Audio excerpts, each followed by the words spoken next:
সাধারণত আমি রম্য রচনা লিখি। এবারের আমার সাবজেক্টটা ছিল গোপালগঞ্জ, আমার গোপালগঞ্জ। তো শুনে আমার এক বন্ধু খেপে গেল আমার উপরে, বলে আপনি মিয়া ফাইজ মেমারে জায়গা পান না? বলি কেন? বলে আপনারা কি ম্যাড ডগ কামড়াইছে? ম্যাড ডগ কামড়াইছে সেটা কি রে? মানে আপনারা কি পাগলা কুত্তা কামড়াইছে যেসব লিখতে যাচ্ছেন? বলে কেন, কী হবে? বলে গোপালগঞ্জ এখন একটা সেন্সিটিভ ইস্যু, এটা কেন লিখতে যাবেন আপনি? আপনি অন্য কিছু লিখেন। আমি বললাম বারে, তুই না বললে এখন আগের স্বৈরাচারের চাইতে পূর্ণ স্বাধীনতা, বাক স্বাধীনতা রয়েছে, তো আমি আমার লেখা লিখতে পারবো না? মানে লিখতে তো আপনার বারণ করি নাই, কিন্তু এই সাবজেক্টটা কেন নিচ্ছেন? অন্য সাবজেক্ট নেন। তাতে একই হলো, বাক স্বাধীনতা কোথায় থাকলো? ও বললো কারণ দেখেন আপনি এই যে স্যাটায়ার লিখেন। আমি বললাম দেখ, তুই যে স্যাটায়ার বললি, স্যাটায়ার কি? স্যাটার ওই মানে ও তো খেপে গেল। স্যাটার মানে বুঝি না, কারোর পিছনে লাগা, কারোর ক্ষতি করা, কাউকে ছোট করা, সমাজে হেয় করা, এইটাই স্যাটার। দুই পোকা, এটা স্যাটার নয়।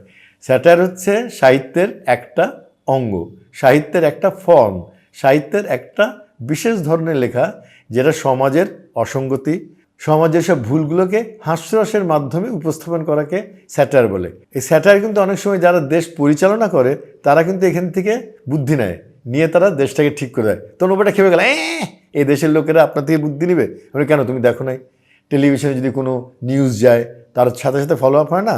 তখন কত লোকরা যে তখন ওগুলো সমাধান করে। তারপরে এই যে কদিন আগে দেখলি একজন সাংবাদিকের টেলিফোন চুরি হয়ে গেল, মোবাইল। তখন উনি গেছে থানায়, তো থানার বেচারারা, অফিসাররা তার সাথে ভালো ব্যবহার করেনি। সেই নিয়ে যেই মুহূর্তে উনি স্ট্যাটাস দিয়ে দিল ফেসবুকে, তোলপাড় পড়ে গেল। সাথে সাথে ভদ্রলোক তার মোবাইল ফেরত পেলেন। তারপরে ওই যারা চুরি করেছিল ছিনতাইকারীরা ধরা পড়লো। তো এরকম হেল্প হয় না? তা তো হয়, কিন্তু এই স্যাটায়ার যে মানুষের উপকার করে এইটাই তো আমি জানতাম না। তুমি জানোটা কি? সেই জন্য আমি বলছি স্যাটায়ারকে সবসময় ভুল বুঝে না। স্যাটায়ার মানুষের ক্ষতি করার জন্যে, কাউকে হেয় করার জন্যে, কাউকে ছোট করার জন্যে স্যাটায়ার লেখা হয় না। স্যাটায়ার লেখা হয় সমাজের অসঙ্গতিগুলোকে, সমাজের মধ্যে যেসব ছোট ছোট ভুল ত্রুটি থাকে সেইগুলোকে হাস্যরসের মাধ্যমে তুলে ধরা। যেমন ধরেন, একটা লোক একবার দোতলা থেকে নামতে যেয়ে সে হুড়মুড় করে পড়ে গেল। তো নিচে থাকা ব্যক্তিটা বলে কি, দোতলা থেকে পড়া দুঃখ পাইছেন, মানে কষ্ট পেয়েছেন, ব্যথা পেয়েছেন ঠিকই, কিন্তু নামছেন হালাই জবর তাড়াতাড়ি।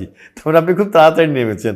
তেমনি করে একটা ছোট্ট ইঙ্গিত দিল, ছোট্ট একটা হাস্যরস দিল যে আপনি নেমেছেন কিন্তু খুব তাড়াতাড়ি। এই হচ্ছে স্যাটায়ার। স্যাটায়ার কিন্তু কোনো সময় কাউকে ছোট করে না, কাউকে বড়ও করে না, সে শুধু অসঙ্গতিগুলোকে তুলে ধরে। সেই জন্য স্যাটায়ার কোনো সময় মানুষের ক্ষতির দিকে আসে নাই। আরেকটা গল্প মনে করেন, ছোট্ট করে একটা গল্প। একবার একটা কালো মতো মোটা লোক, সে গেছে জামা কিনতে, একটা কোট কিনবে। তো যাওয়ার পরে এই কোটটা একটু কোনোটা তো গায়ে হয় না। শেষে দোকানদার বললো, ভাই কী করবেন, আপনার যা সাইজ, আপনি রেডিমেড তো পাবে না, এক কাম করেন আপনার দেহের মধ্যে 4টা বোতাম লাগায় নেন, তাইলেই দেখবেন এটা মনে হবে যে আপনি কোট পরে ঘুরতেছেন। এই যে হাস্য রসগুলো। তারপরে একজন লম্বা একটা লোক, উনি গেছেন লেবু কিনতে। তো উনি বেশ লম্বা, প্রায় 6 ফিটের মতো হবে। তো লেবুরা বলছে, এই তোমার লেবু কত? তো মাটিতে বসে বিক্রি করছে ঝুড়িতে। তো বলছে, স্যার 4 টাকা হালি। 4 টাকা? এত ছোট ছোট লেবু? বলে, ভাই আপনি তো ডিআইটি থেকে দেখতেছেন, 3 তলার উপর থেকে দেখছেন, আপনার তো ছোটোই মনে হবে। যেহেতু লোকটা লম্বা, সেজন্য একটু মজা করলো। এই মজাগুলো কিন্তু জোকস থাকে। ভদ্রলোক হয়তো লেবুটাকে ছোট বলছে, কিন্তু ও বলছে যে আপনি অনেক উপর থেকে দেখছেন, সেই জন্য ছোট মনে হচ্ছে। সেই জন্য স্যাটায়ার বা রম্য রচনা সবসময় সমাজের উপকারের জন্যই আসে। যেমন অনেক সময় দেখা যান ছোট্ট একটা গল্প বলা হচ্ছে যে একটা দুটো লোক সাঁকো দিয়ে পার হচ্ছে, কে আগে যাবে, ও আগে যাবে না এ আগে যাবে, করতে যে দুজন ধাক্কা লেগে পানিতে পড়ে গেল। এগুলো সব ঈশপের গল্প। এতে কি বোঝানো হচ্ছে? বোঝানো হচ্ছে যে আপনারা মিলেমিশে চলেন, খামাখাই গোয়ার তুমি করবেন না, দুজনের সাথে কে আগে যাবে এই নিয়ে কম্পিটিশন লাগিয়ে দিয়েছেন, সেগুলো ঠিক নয়। তাই সবসময় মনে রাখবেন, রম্য রচনা কোনো সময় মানুষের ক্ষতির জন্য আসেনি, মানুষের উপকারের জন্য এসেছে। তাই আমার এই সাবজেক্ট গোপালগঞ্জ, আমার গোপালগঞ্জ, এটা কারো ক্ষতি করবে না। তখন ভদ্রলোক বলে কি, হ্যাঁ তা তো খুবই আছে, খুবই ভালো, খুবই ভালো। আপনি তাহলে এক কাজ করেন, তাহলে এবার রম্য লেখেন, সাবজেক্ট যা ইচ্ছা লাজ লেখেন, মানুষের উপকারের জন্য লিখলে আমি আপনার সাথে আছি। আমি বললাম, তুমি একা থাকলে তো হবে না, সব জনসাধারণকে সাথে আসতে হবে। সবাই একসাথে না এলে দেশের উপকার আসবে না।